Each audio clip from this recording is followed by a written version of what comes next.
सभी विद्यार्थियों का स्वागत है Gajendra education point YouTube channel पर।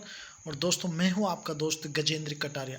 तो दोस्तों, जैसा कि आप सभी को बहुत दिनों से इंतज़ार था कि आपका एनटीए दिल्ली यूनिवर्सिटी में जो आपका नॉन टीचिंग वैकेंसी निकली हुई थी, दिल्ली यूनिवर्सिटी में जो टोटल 1145 पोस्ट निकली हुई थी दोस्तों, आप ईमेल और आरटीआई के माध्यम से भी दोस्तों पूछ रहे थे कि इसका जो एग्ज़ाम है वो कब होगा। तो दोस्तों, इसने एनटीए ने आप सभी को जो तैयारी करने का मौका है, मतलब तैयारी तो मैं समझ सकता हूँ कि आप बहुत दिनों से कर रहे थे, लेकिन एनटीए ने अचानक से ही दोस्तों, एनटीए ने अचानक से ही केवल आपको 15 दिन दिए। यानी कि आपको जो टाइम है दोस्तों, आपको जो टाइम है इसकी तैयारी करने का, वो टाइम आपको नहीं दिया है, केवल आपको रिवीजन का टाइम दिया है। तो इससे दोस्तों क्या नुकसान होगा? इससे उन बच्चों का दोस्तों नुकसान होगा जिन बच्चों ने केवल वो ये सोच रहे थे कि एनटीए आपको टाइम देगा, यानी कि कम से कम 1 महीना पहले उसकी एग्ज़ाम डेट घोषित करेगा और तब तक हम पढ़ लेंगे, है ना। तो जो बच्चे पहले से ही किसी एग्ज़ाम की तैयारी कर रहे थे, चाहे वो एनटीपीसी की तैयारी कर रहे थे, सीजीएल की तैयारी कर रहे थे, आरआरबी ग्रुप डी की तैयारी कर रहे थे, या अन्य किसी एग्ज़ाम की भी तैयारी कर रहे थे दोस्तों, तो उनके लिए तो सही है, क्योंकि इसमें कुछ चीज़ें कॉमन होती हैं, जैसे कि आपकी साइंस हो गई, रीजनिंग हो गई, मैथ हो गया, हिंदी हो गया। इसमें कुछ चीज़ें कॉमन है जो सभी एग्ज़ामों में आता है, ठीक है। तो दोस्तों, आज मैं इस वीडियो में बात करने वाला हूँ आपके लिए कि सीबीटी की प्रैक्टिस आपको कहाँ से करनी है, एग्ज़ाम से पहले ज़रूरी बात क्या है, और एग्ज़ाम सेंटर आपका कहाँ है, और आपकी इसमें नेगेटिव मार्किंग होगी या नहीं होगी, ठीक है। तो इसलिए वीडियो को शुरू से लगा के अंत तक जरूर देखिएगा। और डेली इस चैनल यानी कि Gajendra education point YouTube channel पर दोस्तों डेली आपको दिल्ली यूनिवर्सिटी की जो कक्षाएं हैं वो दोस्तों कल से आपको यहाँ पर मिलनी शुरू हो जाएंगी। तो इसलिए वीडियो को शेयर ज़रूर करना एक बार दबा के, है ना, एक बार शेयर ज़रूर करना दोस्तों, ठीक है। तो अभी आप एक कॉपी ले लीजिए, एक पेन ले लीजिए। जो मैं आपको बात बता रहा हूँ बिल्कुल इम्पोर्टेंट मैं आप सभी के लिए बात बता रहा हूँ, क्योंकि अगर आप इसका एग्ज़ाम देने जा रहे हैं दोस्तों, तो कुछ इम्पोर्टेंट जो चीज़ है और वो फैक्ट है, वो फैक्ट है दोस्तों, वो एक बार ज़रूर नोट कर लीजिए, ठीक है। तो हेडिंग डाल लीजिए Delhi university non teaching exam, ठीक है। एग्ज़ाम का जो कैलेंडर है, आप हमारा जो टेलीग्राम ग्रुप है गजेंद्र एजुकेशन पॉइंट, टेलीग्राम पर अभी सर्च कीजिए गजेंद्र एजुकेशन पॉइंट, वहाँ पर मैंने उसको शेयर कर दीजिए। अपनी पोस्ट के अनुसार दोस्तों आपका ये एग्ज़ाम 15 सितंबर से लगा के 1 अक्टूबर तक दोस्तों आपका ये एग्ज़ाम होने वाला है। और आपकी सुविधा के अनुसार, अपनी पोस्ट के अनुसार दोस्तों, क्या आपने कौन सी पोस्ट का भरा है, तो उसके अनुसार दोस्तों अपनी जो तैयारी है वो करिए, ठीक है। तो हेडिंग डाल लीजिए Delhi university non teaching exam. सबसे पहला पॉइंट, पहले आप पॉइंट को लिख लीजिए, उसके बाद में यहाँ पर इसको डिटेल में आप सभी के बीच थोड़ा बताऊंगा। सबसे पहला पॉइंट है आपका जो विज्ञापन है, आपका जो नोटिफिकेशन है, रीड करना। उसे क्या करना, सबसे पहले आप सबसे पहले नंबर पर लिखिए दोस्तों के नोटिफिकेशन रीडिंग। दूसरे नंबर पे आपको लिखना है दोस्तों सिलेबस। क्या लिखना है आपको?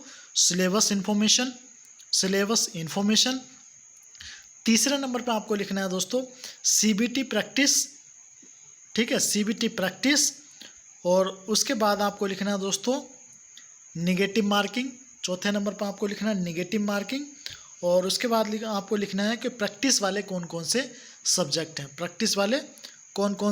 सब्जेक्ट हैं, उसके बाद आपको लिखना है दोस्तों टाइमिंग ड्यूरेशन क्या होने वाला, यानी कि आपका जो समय है एग्ज़ाम में कितना मिलेगा। उसके बाद आपको लिखना है एग्ज़ाम सेंटर, आपका एग्ज़ाम सेंटर कहाँ पर हो सकता है, ठीक है। उसके बाद आपको लिखना है दोस्तों कि टाइम, एक बात का ज़रूर ध्यान रखिएगा कि टाइम आपको बिल्कुल भी वेस्ट नहीं करना दोस्तों, टाइम आपको बिल्कुल भी बर्बाद नहीं करना समय अपना, क्योंकि आपके पास समय इसने दिया ही नहीं है, समय इसने बिल्कुल भी दिया ही नहीं है। तो इसलिए आपके पास ज़्यादा समय नहीं है, केवल आपको रिवीजन करना है। ये बात आपको सबसे पहले ज़रूर अपने ध्यान में रखनी है। दूसरी चीज़ एक और मैं बता दूं, आप इस एग्ज़ाम को बिल्कुल भी हल्के में ना लें। और जो बच्चे सोच रहे हैं कि हो सकता है वो किसी बहुत फार्म बहुत कम भरे गए होंगे, तो ऐसा दोस्तों बिल्कुल भी नहीं है। इसमें कंपटीशन लेवल बहुत अच्छा दोस्तों आप सभी को देखने के लिए मिलने वाला है, क्योंकि ये ऑल इंडिया एग्ज़ाम है, ठीक है। और आप सभी जानते हैं कि ऑल इंडिया एग्ज़ाम को कौन भरता है? जो बच्चे फाइटर होते हैं, जो अच्छी तैयारियां करते हैं दोस्तों, वही ऑल इंडिया लेवल के एग्ज़ाम में बैठते हैं। इसमें यूपी के, हरियाणा के, दिल्ली के, झारखंड के, उड़ीसा के, बिहार के, या अन्य जो भी राज्य हैं इंडिया के, उन सबसे जो बच्चे पार्टिसिपेट करेंगे। ठीक है, तो चलिए मैं एक एक करके आप सभी के जो मैंने ये पॉइंट ले, और ये पॉइंट नहीं है दोस्तों, आप सभी के लिए फैक्ट है। अगर आप एग्ज़ाम देने से पहले इन सब चीज़ों को समझ गए तो समझ लीजिए कि आप सिलेक्शन लेकर आएंगे। पहला फैक्ट बताया मैंने आपसे दोस्तों कि जो नोटिफिकेशन देखिए, सबसे पहले अगर आपके पास नोटिफिकेशन नहीं है, ठीक है, तो आप हमारे टेलीग्राम ग्रुप से इसको डाउनलोड कर लीजिए। ठीक है, उसको आपको क्या करना, रीड करना है, अच्छे से रीड करना है आपको कि उसमें आपकी योग्यता क्या मांगी गई थी। कुछ बच्चे ऐसे हैं जल्दबाजी में फॉर्म भर देते हैं, ठीक है, बेकार में, क्योंकि आपने 1000 रुपये का फॉर्म भरा था दोस्तों, क्योंकि इसमें आपने 1000 रुपये का फॉर्म भरा था, और आप कहीं भी सीबीटी का एग्ज़ाम देने जाएंगे तो कम से कम 1000 रुपये आपके खर्च हो ही जाते हैं मामूली, या 1000 नहीं होंगे, चलो जिसका एग्ज़ाम सेंटर पास में होगा तो उसके 500 होंगे, लेकिन खर्च ज़रूर होंगे। ठीक है, तो इसलिए एग्ज़ाम की अगर आप वो योग्यता रखते हैं तो आपको एग्ज़ाम से पहले दोस्तों अपनी जो आपने फॉर्म भरा है उसको एक बार ज़रूर रीड करेंगे। दूसरी बात, सबसे ज़रूरी बात है कि आपको सिलेबस की जानकारी ज़रूर होनी चाहिए। आपको सिलेबस की जानकारी ज़रूर होनी चाहिए कि कौन से सब्जेक्ट से कितने प्रश्न यहाँ पर पूछे जा रहे हैं। जैसे मैं बात करूँ यहाँ पर लैब अटेंडेंट की बात करूं, ठीक है, लैब अटेंडेंट तो मैथ में कितने क्वेश्चन पूछे जा रहे हैं, रीजनिंग में कितने क्वेश्चन पूछे जा रहे हैं, साइंस में कितने क्वेश्चन पूछे जा रहे हैं, हिंदी में कितने क्वेश्चन पूछे जा रहे हैं, जनरल अवेयरनेस में कितने क्वेश्चन पूछे जा रहे हैं। जनरल अवेयरनेस आ रही है तो कहाँ से आ रही है, ठीक है, जनरल अवेयरनेस करंट अफेयर आ रही है या स्टैटिक्स जी के आ रही है। इन सब बातों को आपको ज़रूर एक बार एनालिसिस करना। तीसरी चीज़ है दोस्तों, सीबीटी की आपकी प्रैक्टिस होनी चाहिए। देखिए, एनटीए का जो एग्ज़ाम होता है वो सारे एग्ज़ामों से अलग होता है, वो सारे एग्ज़ामों से दोस्तों अलग होता है। इसलिए आपको क्या करना है, सीबीटी देने से पहले इसकी सीबीटी की प्रैक्टिस कर लेनी है। और ये आपको कहाँ पर मिलेगी दोस्तों, तो ये एनटीए की ऑफिशियल वेबसाइट पर मिलेगी। कहाँ पर, एनटीए की जो ऑफिशियल वेबसाइट है दोस्तों, उस पर बहुत सारे एग्ज़ामों के लिए प्रैक्टिस दिया हुआ है कि आप एग्ज़ाम के लिए प्रैक्टिस कर सकते हैं। और सेम वैसा ही वहीं पर आपको, आप जहाँ भी आपका एग्ज़ाम सेंटर होगा दोस्तों, वहाँ पर आपको देखने के लिए मिलेगा। ठीक है, पांचवी बात है कि निगेटिव मार्किंग। देखिए, निगेटिव मार्किंग का एक बहुत बड़ा रोल होता है आपका किसी भी एग्ज़ाम में। तो आप अच्छे से नोटिफिकेशन में पढ़ लीजिए कि इसमें जो निगेटिव मार्किंग है या नहीं है। तो मैं आपको स्पष्ट कर दूं कि इसमें निगेटिव मार्किंग दोस्तों है, इसमें निगेटिव मार्किंग है। तो एक बार अच्छे से एक बार पॉइंट को ज़रूर रीड कर लीजिए। नेक्स्ट जो आपका पॉइंट है दोस्तों कि प्रैक्टिस वाले सब्जेक्ट को अब हमें क्या पढ़ना चाहिए, हमें क्या पढ़ना चाहिए, तो हमें सबसे पहले वो सब्जेक्ट पढ़ने चाहिए दोस्तों जो सबसे ज़्यादा अंक के पूछे गए हैं। जैसे जनरल साइंस के 60 क्वेश्चन पूछे गए हैं, जनरल साइंस के 60 क्वेश्चन पूछे गए हैं, और प्रत्येक क्वेश्चन 2 अंक का है, तो यानी कि 120 अंक हमारे बनेंगे। तो इसलिए जनरल जो साइंस है हमारी, ठीक है, उसमें आपको फिजिक्स, केमिस्ट्री और बायो, फिजिक्स, केमिस्ट्री और बायो, ये तीनों सब्जेक्ट आपको रटने हैं, बिल्कुल तीनों सब्जेक्ट आपको रटने हैं, बिल्कुल। ठीक है, और लेवल की बात करूं तो हाई स्कूल का जो लेवल होता है, एनसीईआरटी का जो लेवल होता है, वो दोस्तों सारे क्वेश्चन आप सभी के लिए सफिशिएंट होंगे, मतलब पर्याप्त होंगे। उसके बाद रीजनिंग और मैथ, ये 3 सब्जेक्ट हैं। और चौथा है आपका करंट अफेयर, करंट अफेयर का दोस्तों, और स्टैटिक्स जीके।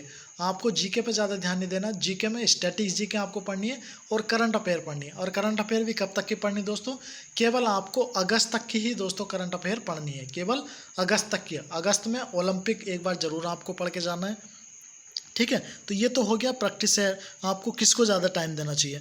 दूसरी चीज़, आपको टाइम का जो प्रैक्टिस है, आपको ये पता होना चाहिए कि कितने क्वेश्चन कितने मिनट में हमें करने हैं। क्योंकि बहुत से बच्चे क्या होते हैं, उनको ये पता ही नहीं होता कि कितने प्रश्न कितने समय में करने होते हैं।